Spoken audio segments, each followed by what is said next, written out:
Merci de nous suivre, Monsieur Jean-Henri Granger. Docteur, bonjour et merci d'être là. Merci. Vous allez nous Bonjour, manquer, vous partez? Je le dis, mais je vais m'absenter parce que j'ai beaucoup de rendez-vous à honorer. Oui. Donc ça me donne un peu le temps de bouger et puis après, si Dieu le permet, de revenir. D'accord, très bien. Alors, on nous a presque demandé à deux genoux par terre de vous faire revenir encore. Et puis, on a 4 points essentiels et puis on vous laisse partir. D'accord. Alors, la première des choses, vous nous avez expliqué ce qu'était le microbiote. Très bien. Vous nous avez expliqué qu'on parle de la peau pour le microbiote, on parle de l'intestin, on parle de la flore intime de la femme et puis on parle de la cavité buccale. Très bien. C'est ce que vous nous avez Exactement. expliqué. C'est cela. Oui. Et la caricature qu'on fait de vous aujourd'hui, à tort ou à raison, c'est le monsieur qui dit qu'on ne se lave pas trop, qu'on ne se brosse pas trop les dents. C'est ça, en fait. Oui, c'est ça. Et donc, c'est pour savoir quel est le dernier message à retenir. Ce qu'il faut retenir, c'est que d'abord, aujourd'hui, les Ivoiriens doivent savoir que nous ne sommes pas faits de cellules humaines uniquement. On est à 90% microbes et 10% humains. Et donc, 90% microbes, c'est des microbes qu'il faut protéger pour se sentir à l'aise. Quand on parle au niveau, par exemple, de la peau, il faut protéger ce microbe pour avoir une belle peau, parce que c'est le premier acteur de l'anti-vieillissement. Au niveau de la cavité buccale, pour avoir non seulement une bonne haleine, pour éviter les caries ou pour éviter toute autre infection de la bouche, il faut protéger ces bactéries également de la bouche. Au niveau de la flore intime, là également, il faut protéger cette flore pour éviter que nos mamans, nos sœurs, nos femmes puissent faire des infections à répétition. Parce que ces bactéries-là qui se trouvent au niveau de la flore intime vont protéger et vont empêcher les maladies. Au niveau de la flore intestinale, pour éviter toutes nos colopathies, nos ballonnements, nos digestions difficiles, nos diarrhées, nos constipations, qui sont dues à plusieurs facteurs. Là également, il faut protéger cette flore intestinale avec de bonnes bactéries. Et Voilà. là, on se sent mieux. Et c'est la seule question que je vais vous poser, c'est quand vous dites il faut protéger, c'est la notion de protection. Oui. Protection, par exemple, protéger la bouche, on aurait dit il faut la protéger en la nettoyant. Oui. En fait, c'est Oui. a priori ce qu'on aurait pensé. Très La bien. peau, comment on protège la peau? C'est en étant maniaque de la douche, en se lavant 4 fois par jour. Là, on protège la peau avec des savons antimicrobiens pour être sûr qu'on est bien protégé et puis on est propre. Et vous nous expliquez que c'est archi faux comme logique. Très bien. Et je vais commencer par la flore intestinale. Pourquoi je parle de protection? Parce que ce qu'on a remarqué, c'est le comportement. Ce qu'on mange. Aujourd'hui, on est tous amenés à manger un aliment qu'on appelle par exemple le thon, qu'on mange beaucoup. Le Alors poisson-thon? Le poisson-thon. Ok. Ça, c'est pour ne pas parler aujourd'hui des antibiotiques dont on a plusieurs fois parlé ou des antihypertenseurs qui agressent la flore intestinale. Il y a un autre élément également, et c'est une dernière recherche, où les métaux lourds vont agresser la flore intestinale. Et ces métaux lourds, on les trouve au niveau de la chaîne de la fin de la chaîne alimentaire, de la chaîne du poisson par exemple, comme le thon. Qu'est-ce qui va se passer? Ces métaux vont pénétrer dans cet aliment-là qu'on va consommer. Et on a les métaux comme le zinc, comme le cuivre, qui sont dangereux pour la flore intestinale. Au niveau de la flore intime, trop de toilettes intimes, qu'est-ce qu'on fait? On élimine ces bactéries même que Dieu a mis pour nous protéger. Et en les éliminant, on expose cette flore aux mauvaises bactéries. Et quand ils pénètrent, ils vont entraîner toutes sortes de maladies. Voilà pourquoi on a des infections à répétition pour ceux qui utilisent beaucoup de toilettes, qui font beaucoup de toilettes intimes. Au niveau de la flore buccale, j'avais dit ne pas trop se brosser. Pourquoi? Parce qu'en se brossant excessivement, on détruit également cette flore, ces bactéries qui sont là pour nous protéger. Et on laisse place aux mauvaises bactéries. Et je vous ai dit que les mauvaises bactéries, qu'est-ce qu'ils font? Ils vont transformer les sucres que nous allons manger en acidité. Et c'est cette acidité-là qui va agresser les dents et on aura les caries. Et ça va même plus loin parce qu'aujourd'hui, ce qu'on a remarqué, c'est qu'au niveau, à partir d'une simple carie dentaire, on a des atteintes au niveau des reins et autres choses. Au niveau de la flore cutanée, trop se laver, pourquoi je disais que ce n'était pas bon? Parce que cette flore cutanée nous protège. Elle a une action même antioxydante. Quand on parle d'antioxydation, c'est un rajeunissement. C'est-à-dire que les cellules vieillissent moins et donc on a une belle peau. On se lave avec il y a des éponges que les femmes vendent au marché, là, en filet. On prend ça, ou bien on prend un gant en serviette pour se laver, par exemple. L'idéal serait le gant en serviette. Pourquoi? Parce qu'avec l'éponge, on agresse même la peau, puisqu'on passe fortement sur la peau. On agresse la peau. L'idéal serait l'éponge, parce que l'éponge passe avec soupe. Mais ça ne frotte pas bien pour nettoyer. On ne se lave pas pour déchirer la peau. On se lave juste pour enlever l'excès de sueur, de mauvaises bactéries qu'on a prises dans la nature. D'accord. Mais il faut savoir qu'en le faisant, on agresse également cette flore cutanée. Et comme Dieu nous a tellement bien créé, cette flore cutanée a la capacité de s'auto-régénérer. Et en s'auto-régénérant, elle reproduit ses bonnes cellules. Mais ce qu'il ne faut pas Donc faire... ça veut dire que ce sont les fous qui ont tout compris, quoi. D'une part, oui, parce qu'eux, ils ne se lavent pas. Oui. Donc, ils n'ont pas de problème de peau. Okay. Mais nous, c'est à force d'éliminer cette flore cutanée, on laisse, on empêche même les bonnes bactéries de s'auto-régénérer. Et comme dirait quelqu'un, à force de trop d'hygiène, on a flingué notre flore cutanée. Donc, il faut éviter de trop attaquer cette flore cutanée avec tous les gels que nous avons. Et même encore... On se brosse les dents combien de fois par jour alors? 2 fois, c'est déjà suffisant. Matin et soir? Oui. C'est largement suffisant. C'est largement suffisant. Et les trucs, on dit que ça blanchit les dents, les bains de bouche, les trucs, tout ça, ça, c'est pour le côté esthétique. On veut blanchir les dents, c'est bon.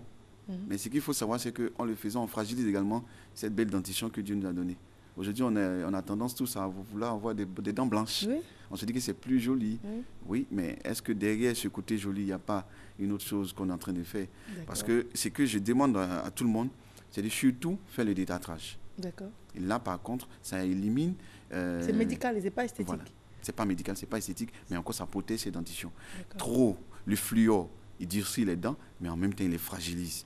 À la longue, utilisons par exemple... Vous avez parlé du bicarbonate? Du bicarbonate de sodium. Le bicarbonate de sodium, je reviens un peu dessus. J'avais dit que le bicarbonate de sodium, il neutralise l'acidité au niveau de la bouche. Il va même neutraliser l'acidité au niveau de l'estomac. Donc voilà pourquoi vous allez voir que certaines personnes utilisent le bicarbonate pour traiter l'ulcère, par exemple. Pourquoi? Parce qu'il y a une acidité élevée au niveau de l'estomac. En amenant le bicarbonate de sodium, on neutralise pour avoir un potentiel d'hydrogène 7 qui est la neutralité. Très bien. La femme, sa toilette intime, on l'a fait? Avec de l'eau simple. Donc, pas avec... les gels intimes, non, il faut arrêter. On s'assoit devant la télé, on voit la publicité, le gel qui fait ci, le gel qui fait ça, tout ça, c'est pas la peine. Non, c'est pas la peine parce que ces gels, la plupart du temps, c'est juste pour donner un bon parfum. Bon, c'est bon peut-être pour aller devant l'homme, mais ce qu'il faut savoir, c'est que ça change, ça modifie ce pH qui doit être à 3,8 et 4,5. On modifie ce pH pour avoir un pH neutre et les bactéries rentrent et demandent à des infections à répétition. Vous allez voir qu'aujourd'hui, bon nombre de femmes ont des infections à répétition parce qu'on a agressé cette flore intime. Donc, de grâce, laissons la flore intime, utilisons de l'eau simple pour faire notre toilette, surtout quand on est en mauvaise période, par exemple pour les femmes, juste de l'eau simple pour faire sa toilette, pour éliminer peut-être l'excès. D'accord. Maintenant, en pharmacie, quand on prend un antibiotique, on y associe un probiotique. Obligatoirement. Et votre mot de faire en même temps? En pharmacie, le médecin, tout antibiotique doit être accompagné d'un protecteur de la flore intestinale, par exemple, les probiotiques. En donnant également un antihypertenseur, il faut protéger la flore intestinale. En donnant un antiacide, il faut protéger la flore intestinale. Lorsqu'on a une gastro-entérite, il faut protéger la flore intestinale. Donc, à tout moment, il faut protéger ces flores intestinales. Très bien. Et j'ai dit aux Ivoiriens que les probiotiques, c'est une aubaine pour nous. Utilisons-les et nous aurons une bonne santé et les maladies vont fuir de nous. Très bien. Mon contact, c'est le 57 47 00 00 ou microbiote1@yahoo.fr. Après, vous êtes étonné comment on appelle M. Microbiote. En tout cas, merci pour tout.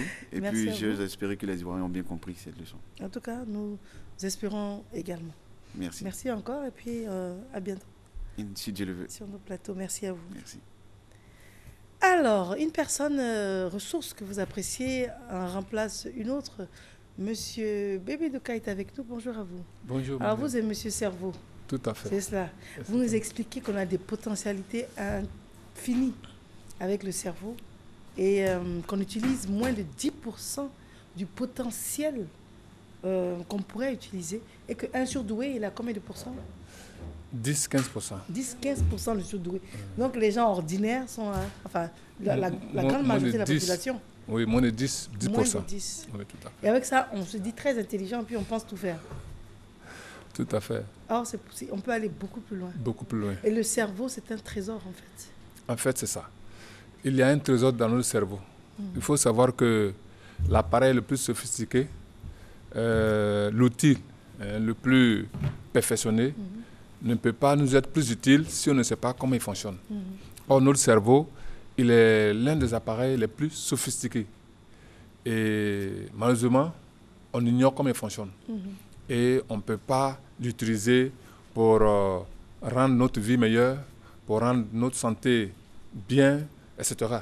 Donc, il convient à chacun de nous de savoir de plus en plus ce qui est dans le cerveau, ce que le cerveau peut faire pour nous et comment amener le cerveau à nous procurer une vie de qualité. Voilà. Donc, il faut savoir que le cerveau fonctionne comme une antenne. Il y a un élément dans le cerveau qu'on appelle la formation réticulée, voilà, qui est située dans le cerveau droit, la partie droite du cerveau. Parce qu'on a deux cerveaux. Il y a deux parties. Il y a la partie gauche qu'on appelle l'hémisphère gauche, puis la partie droite qu'on appelle l'hémisphère droit. Donc, ce réseau de neurones-là, qu'on appelle la formation réticulée, est situé dans l'hémisphère droit. Et il a un rôle très intéressant qui peut influer sur notre vie, qui influe sur notre vie. Ce réseau de neurones fonctionne comme une antenne qui attire les informations et qui est censé faire en sorte que ces informations se réalisent dans notre vie. Voilà. Et toutes nos pensées, toutes nos émotions sont enregistrées, nos convictions sont enregistrées par ce réseau de neurones-là. Voilà. Et ce réseau-là se charge d'attirer les circonstances, les personnes, les situations pour réaliser tout ce qui est contenu dans le cerveau. Vous dites quelque chose qui m'interpelle, que cette partie du cerveau se charge d'attirer les personnes. Ça veut dire quoi? Ça veut dire qu'on a la possibilité d'attirer quelqu'un? Absolument. Avec le cerveau, avec la pensée? Absolument. Et non pas en parlant, en disant j'ai besoin de toi, je t'appelle, non. On peut le faire autrement? On peut le faire en parlant, mais c'est plus difficile. C'est-à-dire qu'on peut échouer comme réussir. Or, si on le fait par la pensée, à partir de la formation réticulée, c'est plus facile. La pensée d'un individu peut influer sur la pensée, sur la réflexion de quelqu'un? Oui, bien sûr. Pas peut influer, influe. Ah bon? Oui, justement. Parce qu'à un niveau supérieur, c'est les pensées qui... Un peu comme les SMS et autres au niveau des portables. Voilà, donc c'est un peu comme ça. Mais ce n'est pas des personnes particulières qui ont des aptitudes particulières. Tout le monde peut faire ça? Tout le monde peut développer. Comme nous le disons, il y a des gens qui ont été servis par la nature, ils naissent comme ça, ils ont ces facultés qui sont éveillées. Mais les autres, ces facultés sont à l'état latent. Et ils peuvent les développer à tout moment par les techniques appropriées. Qu'est-ce que, a priori, vous nous enseignez sur ce qui est possible? Et là, qu'est-ce qu'à un stade comme le mien, qui est tout à fait, je pense, le commun des personnes que vous recevez, qu'est-ce que je peux demander à mon cerveau de faire, ou quelle est la pensée que je pourrais inculquer à quelqu'un? Oui, par exemple, vous êtes dans la communication, vous pouvez demander à votre cerveau, notamment la formation réticulée, d'aller le plus haut possible voilà, sur votre voie. Voilà, si tant que c'est votre vocation naturelle. Voilà. Il faut aussi que ce soit une vocation naturelle. Voilà, on ne force pas, en fait. Non, c'est la base. Puisqu'il faut qu'il y ait une harmonie entre l'intérieur et puis l'extérieur. Voilà. Si l'intérieur, vous êtes dans le domaine de la communication, il faut que l'extérieur aussi reflète. Vous voyez? Là, il y a une harmonie intérieure. Il y a l'épanouissement. Il n'y a pas de contradiction. Voilà. Parce que c'est très grave. Si ce que vous êtes à l'intérieur est contraire à ce que vous faites à l'extérieur, c'est source de souffrance, de stress intérieur et source de maladie. Voilà. Et c'est très dangereux. Voilà. C'est pourquoi on devient ce qu'on est. On devient ce qu'on est. Voilà. C'est important parce qu'il y a un exemple qui l'illustre aujourd'hui. Tout le monde connaît l'histoire de ce monsieur aux États-Unis, les télé-réalités, là. Et puis qui était une femme à l'intérieur de lui, mais qui était un homme en apparence. Et qui aujourd'hui, au cours de beaucoup de chirurgie, est devenu, et donc transgenre, est devenu la personne qu'il a toujours souhaité être, qu'il était à l'intérieur. Et il en a beaucoup souffert. Donc ça veut dire qu'on ne peut pas fuir ce qu'on est. Tout à fait. Bon, il faut dire qu'on ne pouvait pas fuir. Mais puisque l'intérieur peut être modifié avec la reprogrammation, voilà, donc on peut modifier l'intérieur. Pour changer l'extérieur, il faut modifier l'intérieur. Et les gens n'avaient pas les moyens, les techniques pour modifier l'intérieur. Donc ils étaient obligés de subir ce qui se passait à l'intérieur d'eux. Voilà. On peut modifier l'intérieur. Bien sûr, c'est ce que la programmation neurolinguistique fait. Donc ça veut dire qu'aujourd'hui, le parent qui nous écoute et puis qui sent, par exemple, des tendances qu'il n'apprécie pas, parce que généralement en Afrique, on n'apprécie pas trop l'homosexualité. Par exemple, c'est un phénomène réel. Le parent qui nous écoute et puis qui sent cette tendance chez son enfant, il peut faire modifier cette tendance chez l'enfant? Absolument. On en a fait, ou chez l'adolescent, ou chez l'adulte? On a fait pour plusieurs personnes. Voilà. Il s'agit de... En fait, c'est une erreur de reprogrammation. Voilà. Comme je l'ai dit il y a quelque temps, le cerveau associe la stimulation ou le plaisir sexuel au même sexe. Voilà. Là où c'était censé être au sexe opposé. Au sexe opposé. Ok. Voilà. Donc c'est quoi? C'est une malformation? C'est une maladie? C'est une déprogrammation? C'est une reprogrammation. Voilà. C'est une reprogrammation.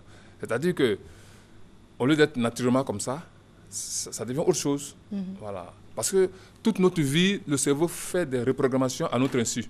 Voilà. Et dans nos comportements, dans nos attitudes, on a le résultat de cette reprogrammation. C'est pourquoi, à partir de nos comportements, nous identifions le type de programme qui est dans le cerveau. On est obligé de faire une courte pause et on se retrouve juste après. Surtout ne bougez pas.